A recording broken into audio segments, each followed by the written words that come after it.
And imagine if you could like integrate like a lens social graph and be able to like see what are your friends participating. You go on Aave and you can see like, oh, he's borrowed from this and like he's providing liquidity there.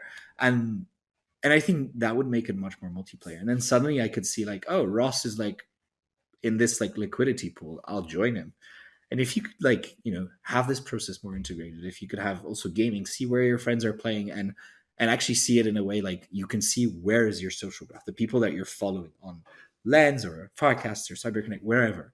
If you could actually see where are they heading, like where are they going, it's a much more multiplayer and much more enjoyable process. And in terms of DeFi, I think it would just be less scary to see what of your other friends are doing without you needing to like DM them and saying like, hey, what are you up to in DeFi?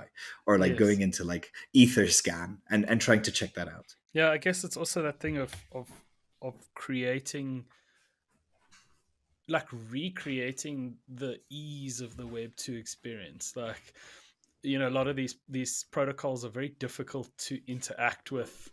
Like you talk about Etherscan, like it's not a pleasant experience going to Etherscan and like digging through the code. Like there are people who absolutely love that, but it's not for everyone. So I think when these experiences start to mirror the quality and level of UI UX that people are used to in the general market, it's going to kind of explode because, like you said, there's this innovation and this new way and this new sort of thinking.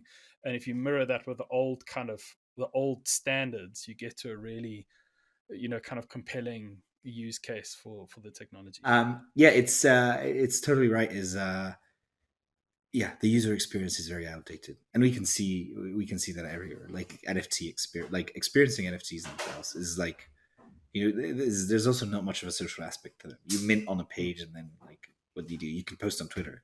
It's like, any airdrops. Like, think about like airdrops, and like you want to like create a community or something. Like, give someone a social token or like drop an NFT, and like what you have to do right now is like post it on Twitter and then like drop me your ENS and I'll airdrop you something. We're incredibly far behind in terms of like UX on many levels. A lot of people prefer convenience over that's why like people are still sticking around with like Web2 social and people are sticking around with a bunch like convenience is so important for all of us. Like I couldn't agree more. Like convenience, it's not just convenience. I think what grew the following and the adoption of crypto was the outsized financial returns. People were willing to put up with really janky, crazy stuff because the potential existed to earn hundreds of thousands of dollars.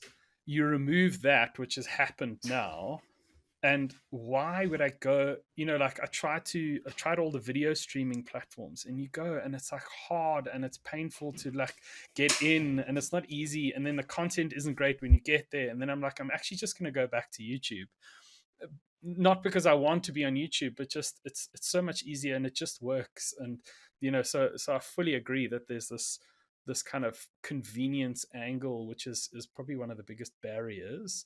And if you remove that financial incentive, what's the next incentive that we can put in there to sort of encourage people to jump to a new thing? Yeah, precisely. And that's why we need these like consumer applications.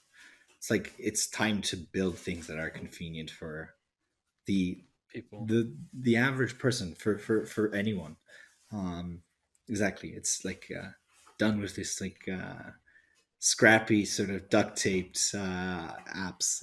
Let's focus on creating things that are actually convenient for people.